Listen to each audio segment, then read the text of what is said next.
kesaksian Fani. Ya, kita mulai dengan kesaksian dengan tim. Selamat sore, Bapak Ibu Saudara dan teman-teman sekalian. Mungkin aku mau kesaksian sedikit kali ya. Ini tentang waktu minggu lalu ya, sempat ada RE terakhirnya NLK tahun ini, yang keempat ya, di Serang. Kebetulan waktu itu kami berempat ya, kita melayani bareng di RE waktu itu. Terus pas malam-malamnya kita lagi ngumpul. Terus sebelumnya itu kalau kita balik lagi ke sebelumnya RE yang ketiga, waktu itu ada namanya Devi, jemaat di sini, cuma udah pergi ke Surabaya ya. Jadi waktu itu kakinya itu entah kaki kiri atau kaki kanannya itu panjang sebelah, jadi nggak sama rata ya. Terus tangannya kayak gini nih, ininya dia lebih panjang sedikit, jadi nggak rata juga. Kakinya pun sama ya, entah kiri atau kanannya, tapi itu nggak sama rata ya, nggak sama panjang. Terus waktu itu kebetulan kami ikut Om Eng melayani ya, tiba-tiba Devi dipanggil, terus didoain untuk tangannya sama kakinya gitu loh. Simple ya.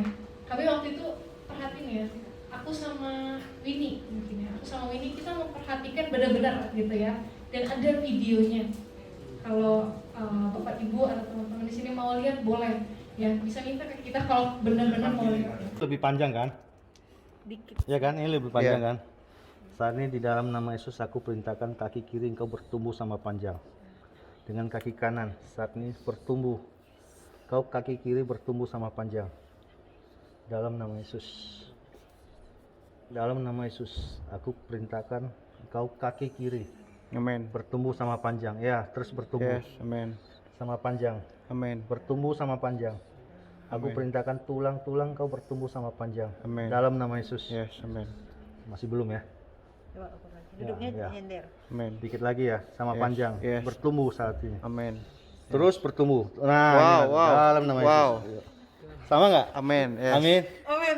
Itu kelihatan di akhir-akhir. Kalau saudara mau lihat benar kelihatannya ya, dari suaranya tadi kita udah heboh ya, itu katanya kita juga tercengang sebenarnya ya, karena kita baru pertama kali, jujur aku juga baru pertama kali menyaksikan itu tuh di depan mata ya, benar-benar di depan mata, dan kita lihat itu real. Makanya kita tadi lihat responnya heboh banget gitu ya, karena kami sendiri gak nyangka itu beneran ya, di depan mata kita semua bisa sama panjang, bisa sama rata ya. Itu luar biasa gitu buat kami. Nah, terus kita balik ke RE yang keempat waktu itu ya. Kita lagi pas malam itu kita lagi kumpul-kumpul aja berempat ya. Terus tiba-tiba ada Pak Agus datang lewat gitu ya sama Cici Grace gitu. Nah, kita tuh suka mencoba-coba ya, suka mencoba-coba untuk praktek. Jadi kita cari pasien gitu untuk kita praktek firman Tuhan ya, praktek otoritas gitu loh. Terus iseng aja kita suruh Cici Grace duduk, senderin gitu ya, diukur, bener-bener diukur sama kayak Pak Agus juga. Pak Agus duduk diukur gitu sama kita, dan kita lihat awalnya beda ya. Oke, ketemu nih pasiennya ya, ada 2 pasien. Nah, terus waktu itu tiba-tiba gak tahu ya ide dari mana, tiba-tiba kita mau doain, kita mau praktekin apa yang Om Eng itu praktekin ya. Kalau bisa dibilang aku juga pengen buktiin aku bisa nggak ya kayak Om Eng ya. Kalau Om Eng bisa, aku bisa nggak ya, kita bisa nggak ya.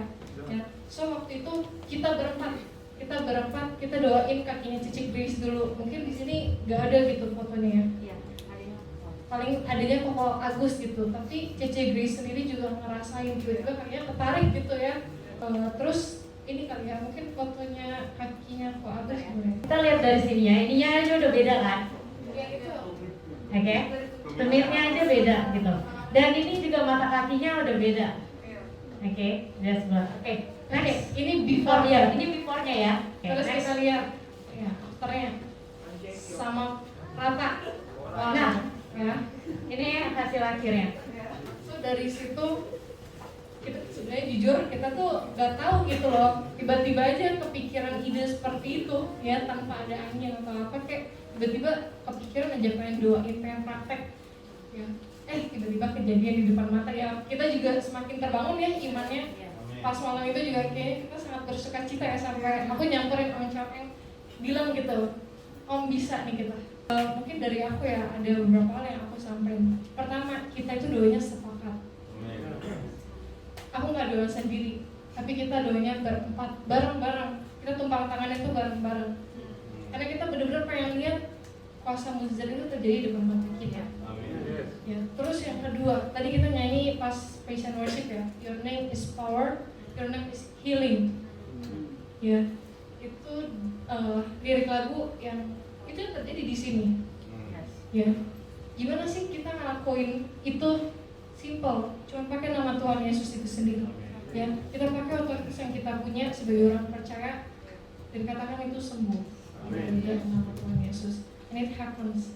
Ya, jadi pas praise and worship tadi, kalau liriknya, setiap liriknya dinyanyiin gitu, diimani, itu bisa jadi suatu mujizat. Ya, makanya kalau praise and worship kita sungguh-sungguh gitu menyembah Tuhan, kita meyakini setiap lirik gitu ya. Mungkin kalau dari aku awal-awalnya sebelum benar-benar pengen doain, aku udah ada pasien. Sebenarnya tadinya pasiennya ada 4, coba yang didoain. Sebenarnya yang pasien pertama Pak Agus, sebenarnya didoain pertama Cici Grace, saya karena sama prioritas. Sanda, oke.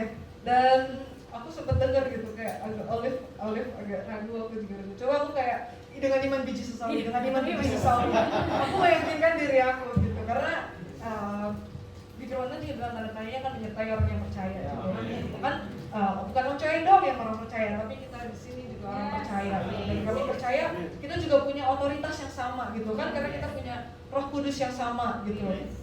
Dan di situ kita benar-benar kayak kita benar-benar doa, kita tuh benar-benar doa bareng, pokoknya kita imani kita ini pasti ada terjadi mujizat, ada terjadi kesembuhan. Amin. Gitu. Mungkin kita ngerasa biasa aja, tapi ketika ketika melihat di akhir ternyata Tuhan bekerja gitu. Tuhan bekerja melalui kita berempat, dengan kita doa sepakat, dengan kita punya satu tujuan ya, untuk menyembuhkan, untuk ada kaki sama panjang, tangan sama panjang gitu. Mungkin dari aku, dan itu sangat-sangat luar biasa karena itu real, dan ini it's just amazing. Ya, itu sih dari kami ya, tapi satu hal yang paling penting, kalau Om Eng bisa, kita bisa, kalian juga pasti bisa. Ketika kita menerima Yesus menjadi Tuhan di dalam hidup kita, kita adalah orang yang telah diubah. Hanya kita kurang mempraktekkan. Jadi bagian dari yang terpenting dari kehidupan kita sebagai orang percaya, selain kita dengan firman, merenungkan firman, mengerti firman, perkatakan firman, dan lakukan supaya mujizat itu bisa terjadi. Dan mujizat itu harus menjadi biasa di dalam kehidupan kita. Kenapa kita katakan mujizat itu harus menjadi biasa dalam hidup kita? Karena mujizat itu harus kita alami setiap hari. Setiap orang yang ketemu dengan kita, dia harus mengalami. Waktu Eric kemarin ada satu ibu-ibu yang tukang mencari mujizat. Dia nggak percaya, sekolahnya tinggi. Dia bilang, Pak, kesembuhan itu sungguhan apa enggak? Saya bilang kesembuhan itu nyata. Masa sih Pak? Itu kan cuma kayak cerita, kayak dongeng Pak di Alkitab. Saya bilang, ibu kan sekolah teologi S2. Ibu ngerti firman, tapi ibu percaya nggak firman Tuhan itu? Saya bilang, ketika kita mulai percaya, seperti tadi Weni bilang, iman sebesar biji sesawi saja itu cukup. Ingat apa yang dikatakan? Iman sebesar biji sesawi, bukan biji pepaya. Biji sawi bukan biji pepaya. Cukup. Hanya saja kita percaya enggak? Wah, di dalam nama Yesus ada kuasa. Jadi saya mulai dengan bercerita, saya bawa orang bersaksi di hadapan ibu itu. Sembuh. Ini saya bawa Holly, itu anaknya Pak Helis, bersaksi. Dia punya sinus dan harus dioperasi. Dan kadang-kadang sesak nafas, nggak bisa nafas, harus pakai mulut. Orang di hadapannya bersaksi, iya ya, masih nggak percaya. Hari berikutnya saya bawa dia tanya lagi, Pak, itu yang Bapak ngomong semalam itu benar nggak, real nggak Pak? Real Bu. Ketemu ada Vincent di situ, saya bawa ini nih, tanya orang ini, udah masih nggak percaya. Satu lagi, Pak, kalau orang stres bisa sembuh? Saya bilang bisa. Kebetulan ada Meli. Nih dulu stres. Dulu dia bilang dia gila. Dan orang bilang dia gila. Saya bilang ibu tidak gila. Pak, tapi saya gila Pak. Iya, waktu gilanya itu setelah diusir, saya tanya ibu nggak gila lagi. Tapi pikirannya masih gila. Kedua kali Ellen datang, Pak, masa didoain? Nggak usah, nggak perlu didoain. Saya nggak mau doain. Dan saya konfirmasikan ibu sudah sembuh. Enggak Pak, saya masih gila. Pola berpikir, cara berpikir. Nah, ini Meli kan udah sembuh. Bahwa bersaksi ini orang yang Tuhan sembuhkan, dia sekarang melayani. Bersaksi sama orang itu, tetap tidak percaya. Oh gitu. Terus ibu minta apa lagi? Nggak ada lagi Bu. Saya tuh pengen loh katanya. Aku tuh kepengen. Itu ada medisnya. Medisnya menerangkan, terus nanti medisnya menerangkan lagi bahwa itu hilang. Saya bilang sayang orangnya nggak ada di sini. Saya bilang Bu, ada Bu orang yang kista. Waktu dia ketahuan kista, dia mau masuk asuransi, asuransinya ditolak karena dia kista. Tapi setelah dia didoakan dan kistanya itu hilang, mana buktinya katanya? Dia bilang orangnya nggak ada Bu. Jadi walaupun itu bukti dikasih pun dia nggak akan percaya. Betul nggak? Jadi ada manusia seperti itu. Saya bilang Bu, saya mau ngomong apa lagi sama ibu ya? Sekolah terpenting ibu. Jadi hidup kita nyutur real. Yesus itu hidup. Bagi kita yang percaya bahwa dia hidup. Dan kita bisa buktikan bahwa ada tanda-tanda itu menyatakan bahwa Yesus itu hidup. Ibu boleh percaya, ibu nggak boleh mau percaya mau enggak, tapi itu real. Nah, kita buka di firman Tuhan di Yohanes 14 ayat 12 sampai 13. Aku berkata kepadamu, sesungguhnya barang siapa percaya kepadaku, ia akan melakukan juga pekerjaan-pekerjaan yang aku lakukan. Ada amin. Bahkan pekerjaan-pekerjaan yang lebih besar daripada itu, sebab aku pergi kepada Bapa. Dan apa juga yang kamu minta dalam namaku, aku akan melakukannya supaya Bapa dipermuliakan di dalam Anak. Apa saja yang kamu minta dalam namaku, berarti di dalam nama Yesus ada satu kuasa yang bekerja. Seperti kita lihat video itu, di dalam nama Yesus aku perintahkan kaki kanan yang pendek itu bertumbuh, tulang itu bertumbuh sama panjang di dalam nama Yesus. Kita perintahkan sampai dia bergerak dan dia bekerja dan sama rata. Itu hanya di dalam nama Yesus. Kalau kita ke dokter, dokter bisa memperpendek, nggak bisa memperpanjang. Yang mutasi kan dipotong, panjangnya disamain rata. Tapi Yesus kita, dia luar biasa dan dia bekerja dengan sempurna. Dia nggak bekerja lebih panjang lagi, dia lakukan sama dan sempurna. Itu Allah kita, Allah yang luar biasa. Itu aku bangga punya Allah seperti itu. Dan itu yang membuat hidup kita itu bergairah. Dan ketika mereka melihat ini, wah Om kalau gitu saya juga mau coba. Engkau akan terima itu. Barang siapa yang percaya dan melakukannya. Dan mereka mencari-cari siapa pasiennya. Haleluya. Kenapa? Karena dunia perlu tanda. Ada amin. Dunia perlu tanda. Ngomong aja nggak cukup. Bersaksi aja dia nggak cukup. Ketika dia melihat, mungkin orang itu harus perlu alami. Ada amin. Jadi di dalam nama Yesus ada satu kuasa, ada satu otoritas. Ketika jika kita memakai dalam nama Yesus, kita menghadirkan kerajaan Allah datang di bumi seperti di surga.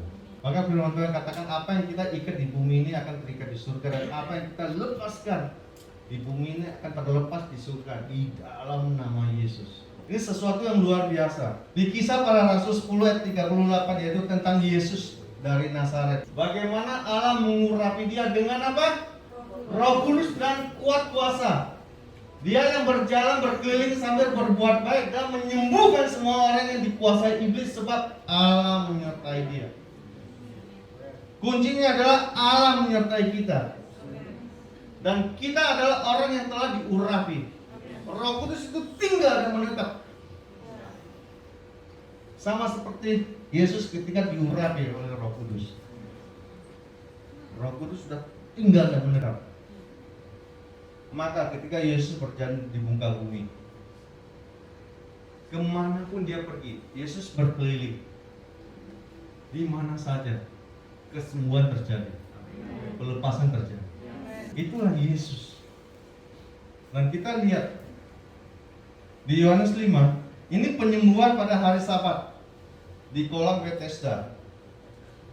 Yohanes 5 ayat 1 sampai 9. Sesudah itu ada hari raya orang Yahudi dan Yesus berangkat ke Yerusalem. Di Yerusalem dekat pintu gerbang domba ada sebuah kolam yang dalam bahasa Ibrani disebut Bethesda. Ada 5 serambinya. Dan di serambi-serambi itu berbaring sejumlah besar orang sakit, orang-orang buta, orang-orang timpang, orang-orang lumpuh yang menantikan goncangan air kolam itu. Sebab sewaktu-waktu turun malaikat Tuhan di kolam itu dan mengoncangkan air itu. Barang siapa yang terdahulu masuk ke dalamnya, sesudah goncangan air itu menjadi sembuh, apapun juga penyakitnya. Di situ ada seorang yang sudah 38 tahun lamanya sakit. Ketika Yesus melihat orang itu berbaring di situ, dan karena ia tahu, Yesus tahu adanya, bahwa ia telah lama dalam keadaan itu, berkata ia kepadanya, maukah engkau sembuh? Jawab orang sakit itu kepadanya, Tuhan, tidak ada orang yang menurunkan aku ke dalam kolam itu. Apabila airnya mulai goncang, dan sementara aku menuju ke kolam itu, orang lain sudah turun mendahului aku. Kata Yesus kepadanya, bangunlah, angkatlah tilammu dan berjalanlah. Dan pada saat itu juga sembuhlah orang itu. Lalu ia mengangkat tilamnya dan berjalan. Tetapi hari itu adalah hari Sabat. Simpel sekali kesembuhan itu. Yesus bertanya kepada, maukah engkau sembuh? Apakah Yesus nggak tahu dia sakit? Yesus tahu dia udah 38 tahun lamanya. Betul? Yesus yang bertanya, maukah engkau sembuh? Fokus orang itu bukan kepada Tuhan, kepada sekelilingnya, orang-orangnya. Gak ada yang menurunkan aku, gak ada yang menolong aku. Kesembuhan itu sederhana. Fokusnya ketika Yesus datang, dia bertanya kepada engkau, maukah engkau sembuh? Yesus nggak tanya masalahmu apa. Yesus sangat tanya, maukah engkau sembuh? Dan Yesus nggak perlu argumentasi. Alkitab mengatakan ayat 8. Apa katanya? Bangunlah, angkatlah tilammu dan berjalanlah. Sesimpel itu. Nah, itu kan Yesus. Bagaimana dengan kita? Kan pertanyaannya itu. Yesus kan Tuhan. Enggak, apabila kita percaya, apa yang kita percaya itu akan terjadi.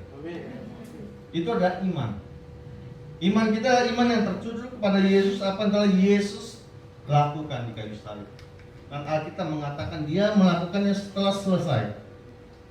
Segala sesuatu telah diselesaikan. Dan firman Tuhan di Efesus dia katakan segala sesuatu telah diletakkan di bawah kaki Kristus. Berarti telah selesai oleh Yesus di kayu salib. Alkitab cukup jelas menggambarkan seperti itu. Kita akan lihat bagaimana murid-muridnya. Ini kan Yesus. Bagaimana Petrus? Kita buka di Kisah Para Rasul 3 ayat 1 sampai 10. Ini muridnya Yesus. Pada suatu hari menjelang waktu sembahyang, yaitu pukul 3 petang, naiklah Petrus dan Yohanes ke bait Allah. Di situ ada seorang laki-laki, ingat ya, seorang laki-laki yang lumpuh sejak lahirnya, sehingga ia harus diusung. tiap-tiap hari orang itu diletakkan dekat pintu gerbang bait Allah yang bernama Gerbang Indah. Untuk apa? Untuk meminta sedekah kepada orang yang masuk ke dalam bait Allah. Ketika orang itu melihat bahwa Petrus dan Yohanes hendak masuk ke bait Allah, ia meminta sedekah. Mereka menatap dia dan Petrus berkata, "Lihatlah kepada kami." Lalu orang itu menatap mereka dengan harapan. Amin.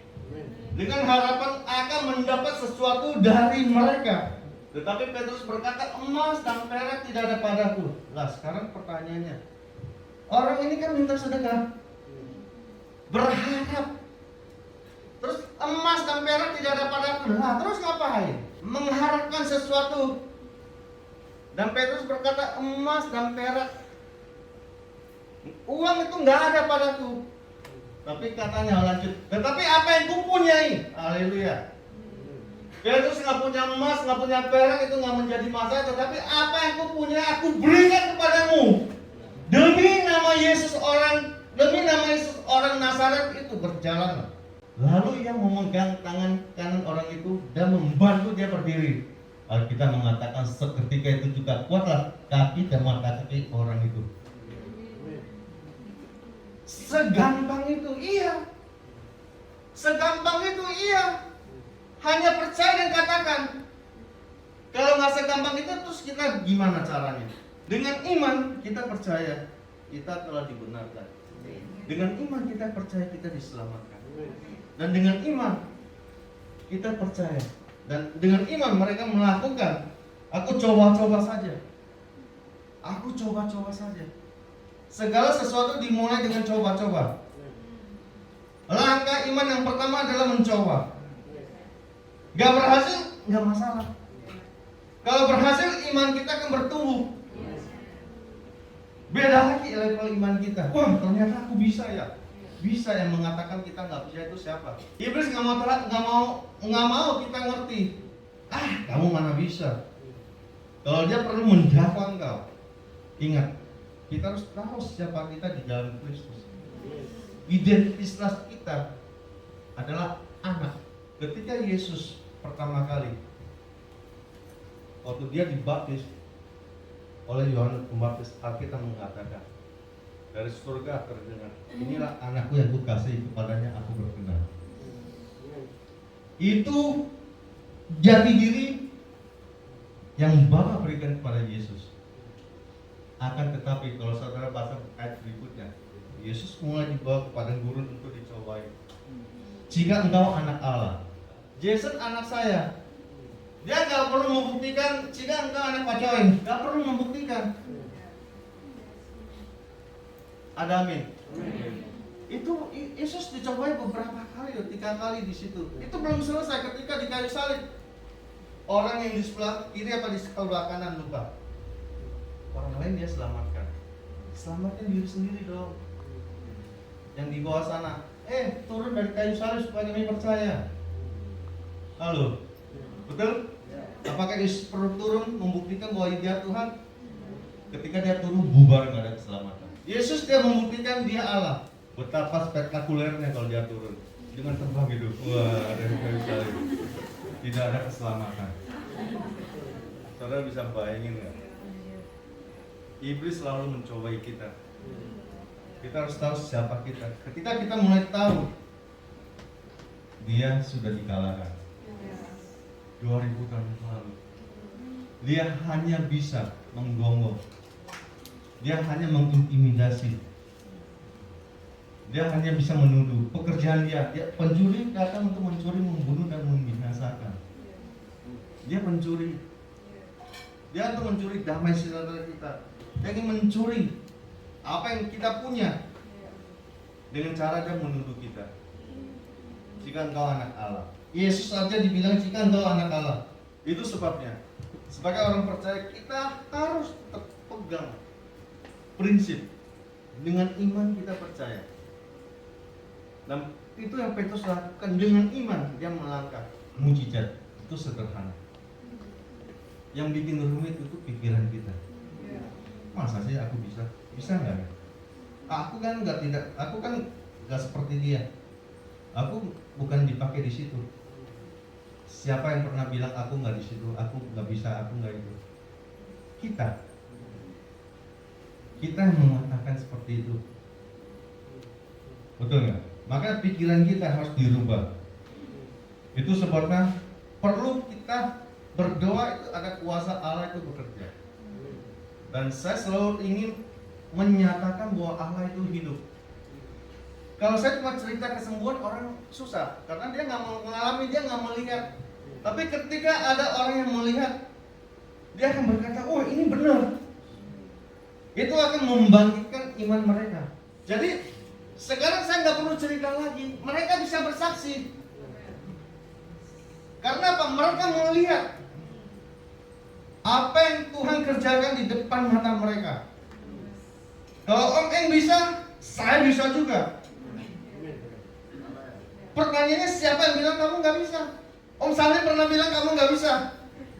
Apa siapa? Mamamu pernah bilang kamu nggak bisa? Nggak ada kan? Kamu sendiri yang ngomong saya nggak bisa. Masa sih aku bisa begini? Jadi kita harus bagaimana? Percaya dan lakukan.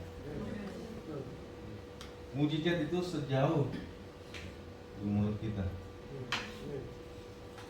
Ketika kita mulai menyatakan kita akan melihat. Kenapa di dalam kehidupan saya mulai melihat mujizat demi mujizat? Karena saya banyak mempraktekkan itu. Ada amin. Ketika engkau mulai mempraktekkan, engkau akan melihat bahwa mujizat demi mujizat itu terjadi. Terjadi begitu saja. 2 minggu yang lalu ya. Kami mendoakan satu orang yang udah pernah didoakan dan kumat lagi. Ya. Kalau dia didoakan dia kumat lagi, berarti ada yang salah. Orang itu ada sesuatu yang salah dalam dirinya.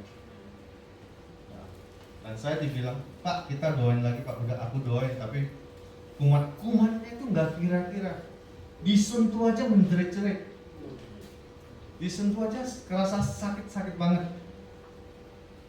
Dokter aja bilang ini kamu nggak apa-apa, jerit-jerit aja biar keluar emosimu Pak. Dia bilang ini dokter atau dokter jiwa ya?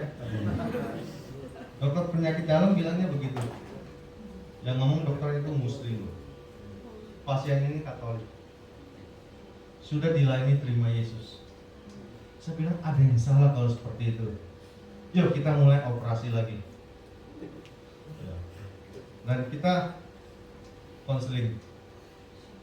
Jadi kita harus mencabut sampai ke akar-akarnya. Jangan tebas yang atasnya, permukaan yang di dalam. Dan datang kita ngobrol dan kita doakan. Sama kayak orang stres, tapi ada roh jahatnya. Ada satu rosalia yang dia pakai. Saya bilang itu apa? Oh itu kalau biasa lah, itu cuma waktu lagi pernikahan diberkati itu. Nah saya bilang ini nih yang mengikat kamu. Kalau kamu percaya, ini kamu nggak pakai, dan kita doakan kamu pasti sembuh. Setelah didoakan dan memang terjadi mujizat. 17 Agustus dia bisa main ikut 17-an. Bayangin, kemarin disentuh aja ceritanya minta ampun. Bisa ikut 17-an. Sesederhana itu. Iya. Ngusir setan, sembuhin orang sakit. Sederhana. Gak perlu rumit. Percaya dalam nama Yesus. Maka di dalam nama Tuhan Yesus, segala lutut harus berkeluk dan segala lidah harus mengaku bahwa Yesus Kristus adalah Tuhan. Dan Yesus adalah Tuhan di atas segala Tuhan dan Raja di atas segala Raja, dokter di atas segala dokter. Apa yang tidak bisa dokter lakukan, Tuhan bisa lakukan. Ketika kita mulai percaya itu dan dengan iman kita berdoa, maka mujizat pasti terjadi. Jadi apa yang harus kita lakukan sebagai orang percaya? Banyak-banyaklah praktek. Amin. Seperti mereka anak-anak muda ini, mereka praktek. Dan mereka itu pengen loh. Nah kuncinya itu pengen. Ada amin. Firman Tuhan katakan jadilah sesuai dengan iman. Apa yang kita percaya, kita lakukan, kita akan terima. Dan saya percaya banyak hal-hal yang ajaib yang sedang Tuhan kerjakan di dalam jemaat. Dimulai dari anak-anak muda dan terus berkembang ke keluarga. Ketika saudara punya iman yang sama, punya kepercayaan yang sama, punya cara berpikir yang sama. Kalau Fani dan teman-temannya bisa, saya juga bisa. Dan mulai melangkah, mulai melakukan, maka saudara akan melihat kemuliaan Tuhan dinyatakan. Ada hal yang baru yang sedang Tuhan kerjakan di dalam hidup. Khususkan diri. Dan saya merasakan ada satu belas kasihan. Ketika saya lagi berbicara begini, di dalam hati saya, dan saya melihat itu ada satu belas kasihan. Belas kasihan yang begitu besar. Ketika saya mulai berkata belas kasihan, air mata itu mulai ingin mengalir keluar. Itu adalah air kehidupan. Ketika engkau di hadapan Tuhan, ketika engkau menyembah Tuhan, ketika engkau memuji Tuhan, ketika engkau berdoa, jangan takut dan jangan ragu. Tanpa terasa air mata itu mengalir. Itu adalah air mata kehidupan yang akan mengalir keluar dari dirimu, keluar dari hidupmu, dan itu akan mengalir dan memberikan kehidupan kepada banyak orang. Tuhan memakai engkau, Tuhan memanggil engkau.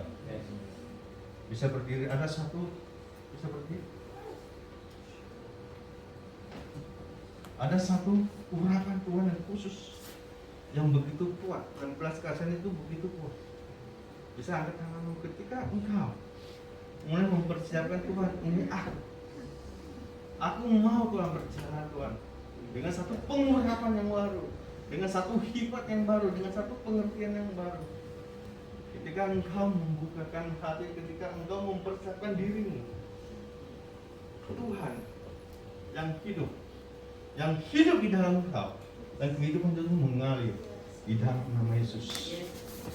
Di dalam nama Yesus, aku katakan kehidupan itu mulai mengalir di dalam nama Tuhan Yesus Kristus. Di dalam nama Tuhan Yesus, aliran kehidupan ini akan mengalir. Dan kemana kau pergi, di situ tidak ada kegelapan, di situ tidak ada kematian. Kehidupan mulai datang dan kematian mulai pergi. Melalui hidupmu setiap langkah yang kau injak, maka kehidupan itu terus mengalir. Bapak, aku berdoa di dalam nama Yesus, biar akhirnya itu penuh, biar belas kasihan itu penuh di dalam nama Yesus. Di dalam nama Yesus. Terima kasih Bapak. Aku menyerahkan bayi ke dalam tangan kasih-Mu Tuhan.